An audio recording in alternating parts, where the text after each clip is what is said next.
Assalamualaikum warahmatullahi wabarakatuh. Selamat malam, kami dari kelompok 2, yaitu kedapatan tema, yaitu instrumentasi observasi bawah air, dengan saya sendiri, Iko Rahmat Sugianto, dan Chris, Sofia, sama Januar. Next, di sini ada pendahuluan terlebih dahulu, yaitu dari instrumen observasi bawah air. Yang pertama adalah observasi bawah air adalah kegiatan pengamatan langsung terhadap kondisi dan fenomena yang terjadi di wilayah perairan dengan menggunakan berbagai metode seperti snorkeling, penyelaman, atau yang paling umum itu adalah menggunakan robot bawah air atau drone bawah air yang biasa disebut RUV. Tujuannya adalah memperoleh data atau informasi terkait kehidupan dan lingkungan di bawah permukaan air secara akurat dan efisien. Nah, instrumentasi observasi bawah air merupakan kumpulan alat dan perangkat yang digunakan untuk melakukan pengamatan dan pengukuran secara langsung di bawah permukaan air dengan tujuan mendapatkan data yang akurat dan komprehensif mengenai kondisi ekosistem akuatik. Next,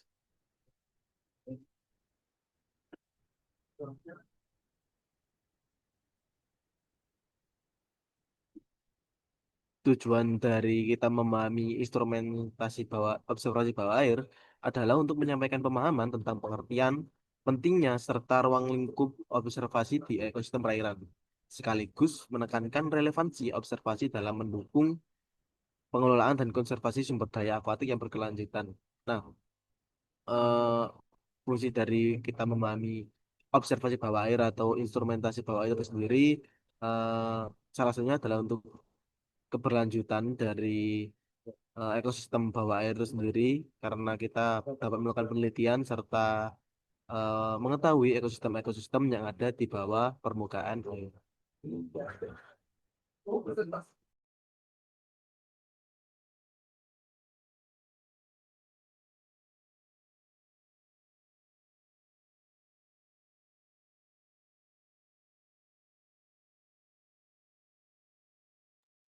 Baik-baik, selanjutnya ada klasifikasi instrumen observasi bawah air, di mana ini bisa dibedakan dari beberapa faktor. Yang pertama itu berdasarkan fungsinya, di mana itu tuh ada instrumen visual, instrumen akustik, instrumen sensor, instrumen navigasi, dan instrumen sampling.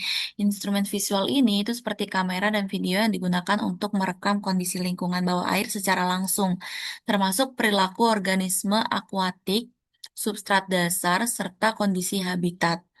Nah, instrumen akustik ini itu seperti sonar dan echo sounder yang bekerja dengan memanfaatkan gelombang suara untuk memetakan topografi dasar laut dan mendeteksi keberadaan objek di dalam air.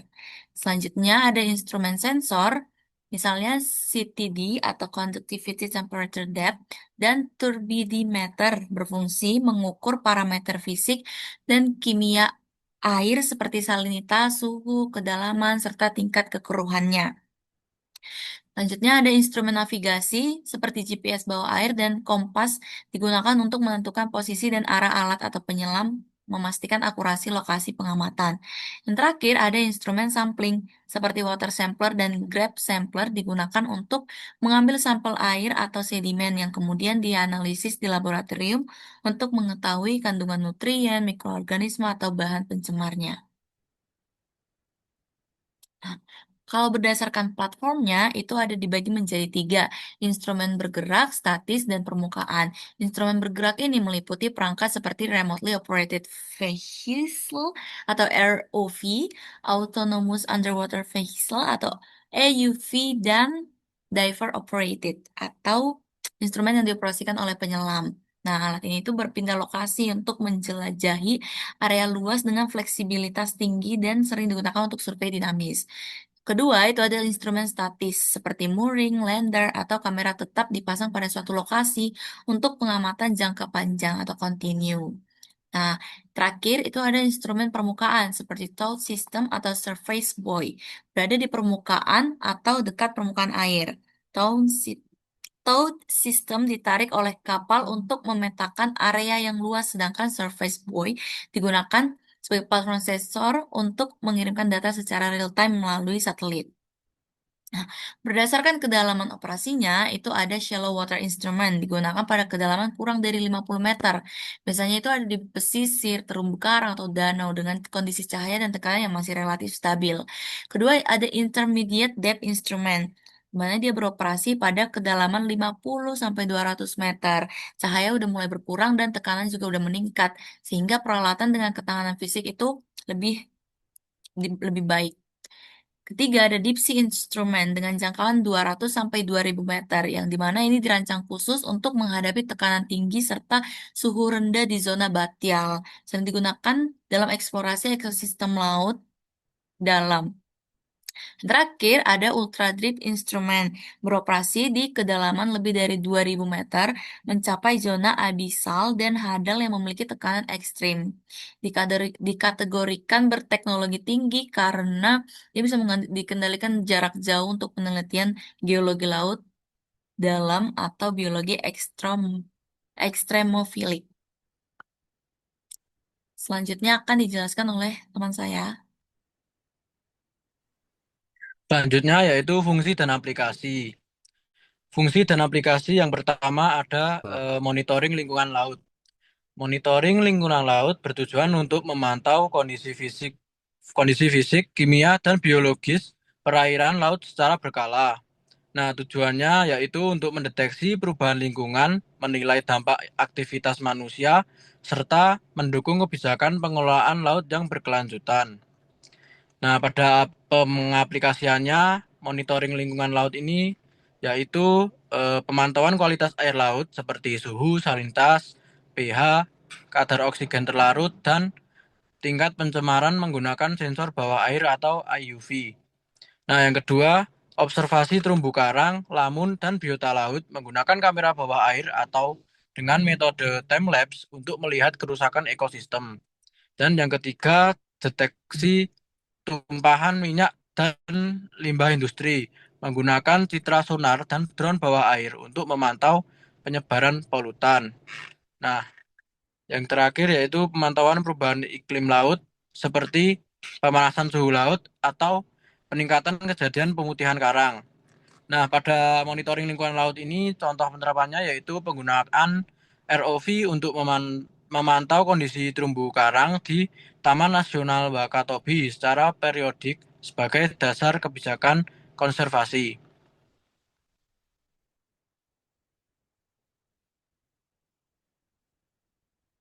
Selanjutnya yaitu survei ekosistem dan ikan. Survei ekosistem dan ikan berfungsi untuk mengidentifikasi, menghitung, serta memetakan distribusi spesies laut dan habitatnya. Nah, data yang dikumpulkan tersebut membantu dalam pengelolaan perikanan berkelanjutan dan pelestarian biodiversitas laut. Pengaplikasian pada survei ekosistem dan ikan yaitu pendataan stok ikan menggunakan teknologi sonar, multibeam, atau ectosounder untuk memperkirakan kepadatan dan sebaran ikan. Yang kedua, identifikasi jenis ikan dan habitatnya menggunakan kamera bawah air atau ROV untuk dokumentasi visual. Yang ketiga, pemetaan habitat dasar laut seperti karang, lamun, dan substrat menggunakan set scan sonar atau IUV. Dan yang keempat, yaitu penelitian perilaku ikan seperti pola migrasi, pemijahan, dan interaksi antar spesies melalui video observasi jangka panjang. Contoh penerapan pada survei ekosistem dan ikan yaitu penggunaan multibeam sonar oleh lembaga penelitian untuk memetakan area penangkapan ikan tuna di perairan Indonesia Timur. Yang terakhir yaitu industri kelautan dan keamanan. Dalam bidang industri dan keamanan, teknologi observasi bawah air digunakan untuk mendukung kegiatan operasional laut seperti eksplorasi sumber daya dan perlindungan wilayah perairan. Aplikasi pada industri kelautan dan keamanan yaitu inspek, inspeksi infrastruktur bawah laut seperti pipa gas, kabel komunikasi, dan struktur rig minyak yang menggunakan ROV untuk memastikan keamanan dan kondisi fisik. Yang kedua yaitu eksplorasi sumber daya alam laut dalam seperti minyak, gas, dan mineral dengan bantuan kapal selam berawak atau IUV. Yang ketiga, pemantauan aktivitas kapal dan keamanan wilayah laut menggunakan sistem sonar dan drone bawah air untuk mendeteksi benda asing atau ancaman keamanan. Yang terakhir, salvage dan pencarian objek bawah laut, misalnya pencarian kapal tenggelam atau kotak hitam black box pesawat di dalam laut. Contoh penerapan pada industri kelautan dan keamanan yaitu penggunaan ROV oleh industri migas di lepas pantai untuk memeriksa sambungan pipa bawah laut di kedalaman lebih dari 500 meter.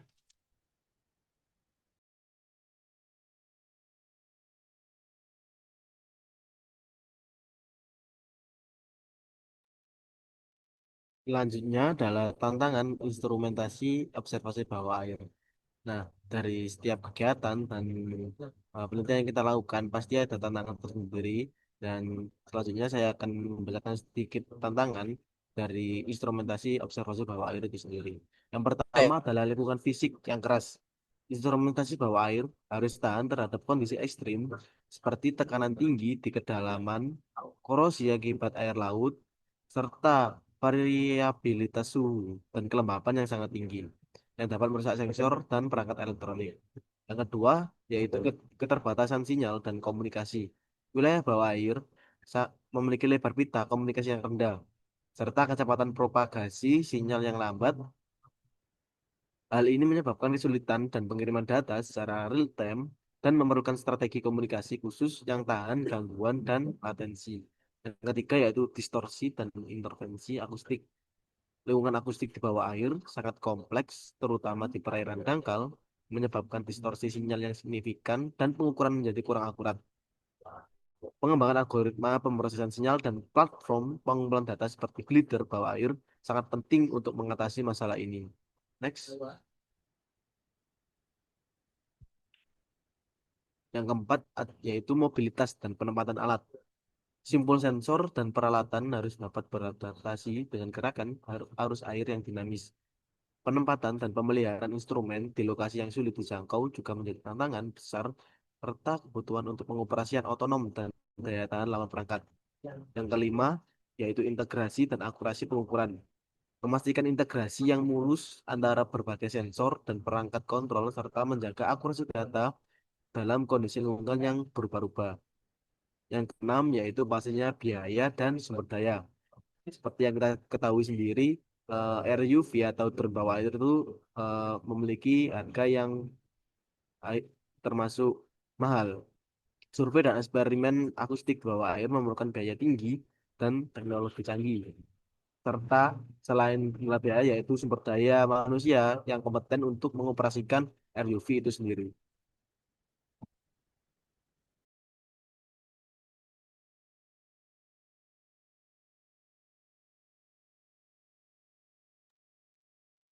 Baik, selanjutnya adalah teknologi.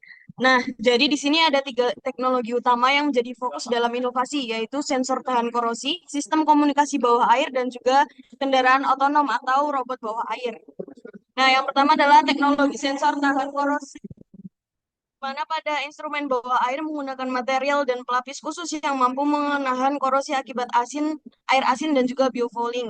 Nah, material ini biasanya digunakan seperti titanium, pelapis keramik, dan juga polimer yang tahan terhadap korosi. Nah, contoh dari teknologi ini adalah sensor multi parameter, yaitu Ocean Sense, yang dilengkapi dengan kemampuan untuk mengukur salinitas, suhu, dan juga oksigen terlarut, serta pH secara simultan dengan data yang terkoneksi secara real time. Nah, selanjutnya adalah untuk kendaraan otonom atau kendaraan bawah air. Contohnya seperti ROV. Nah, ROV ini seperti yang telah dikolaborasikan oleh ETB dan Robomarine, yaitu Tambora ROV, yang dimana Tambora ROV ini dapat menyelam hingga 100 meter dan dilengkapi dengan kamera Full HD dan rotasi 180 derajat yang mampu memanuver dan presisi dengan 4 thrusternya, serta dilengkapi dengan lampu LED 1500 lumens. Nah, di mana robot ini dapat mendukung inspeksi instalasi pembangkit listrik tenaga surya terapung dan juga pemantauan kualitas air secara otomatis tanpa operator langsung. Selanjutnya adalah sistem komunikasi bawah air yang menggunakan teknologi akustik dan optik yang memungkinkan pengiriman secara data real-time dengan enkripsi kuat untuk keamanan cyber. Nah, jaringan sensor ini terhubung dengan platform kontrol dan juga data logger yang kemudian memudahkan pemantauan jarak jauh dan kegiatan riset dalam industri maritim. Next.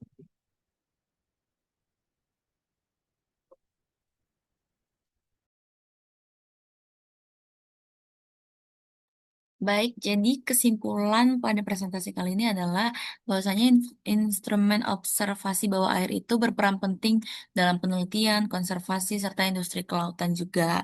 Nah, berdasarkan fungsinya, alat ini itu mencakup instrumen visual, akustik, sensor, navigasi, dan sampling yang saling melengkapi. Penggunaannya itu bakal disesuaikan dengan platform dan kedalaman operasi.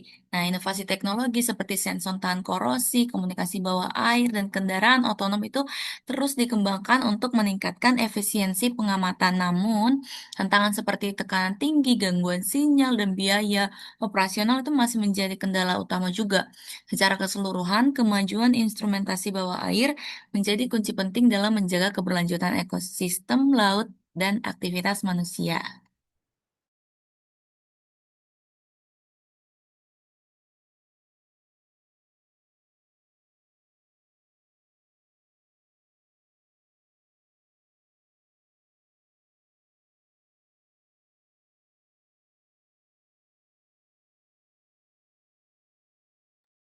Tutko.